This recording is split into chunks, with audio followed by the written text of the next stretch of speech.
in the heart of the West Riding village of Aberford, where stone cottages line the old Roman road and the church bell marks time like a steady heartbeat, there stands a most unusual memorial inside the local Methodist chapel. It is not a cross or a stained glass window. It is not a statue nor a grave. It is an anvil, weathered, solid, and darkened by years of hammer and flame. The anvil once belonged to Samuel Hick, a 19th century blacksmith, preacher, and man of unwavering faith, though his forge has long since gone cold. The tales of his life still echo through the village, carried on Yorkshire winds and spoken with reverence. Samuel Hick was born into humble means and spent his youth among the sparks and steel of the forge. He could shape iron with ease, but it was people's hearts he most yearned to shape. As he grew older, he became known not just for the strength of his arms, but for the strength of his spirit.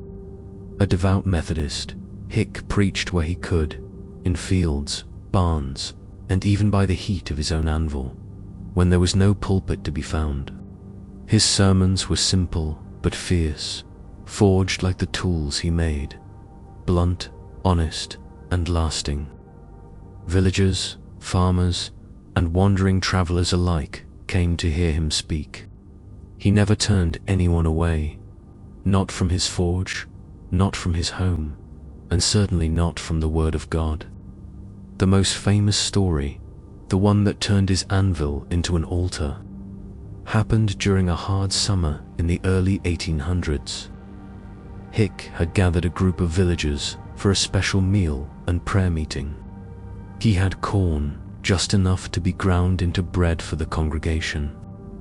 But when he brought it to the local mill, the sails of the windmill hung limp. There was no wind. The miller shook his head. "Not a breath all day," he said.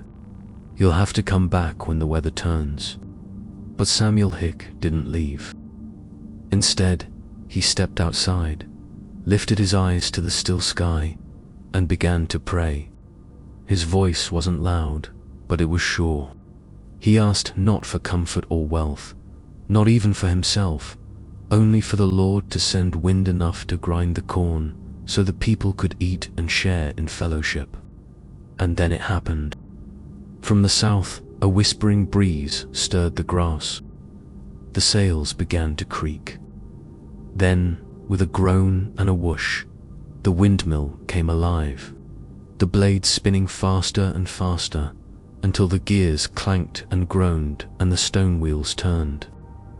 The miller stood wide-eyed, crossing himself. In minutes, the corn was ground into flour. Just as suddenly, the wind fell silent. Not a leaf stirred. Not a bird moved. The stillness returned, but the task was done. The villagers who heard the tale never forgot. To them, Hick was no magician or prophet, but a man who believed deeply enough to speak to the heavens and, just once, be answered. When Samuel Hick died, the community chose not to mark his memory with marble. Instead, they brought his anvil into the chapel, the very one upon which he had hammered iron and spoken fire. It sits there still, a testament not just to his faith, but to faith itself, quiet, solid, and enduring. To this day, people who visit the Methodist chapel in Aberford often pause beside the anvil. Some touch it gently, some bow their heads, and some swear that if you stand there long enough, you'll feel a faint breeze brush your face, as if the wind still remembers the man who once called it down.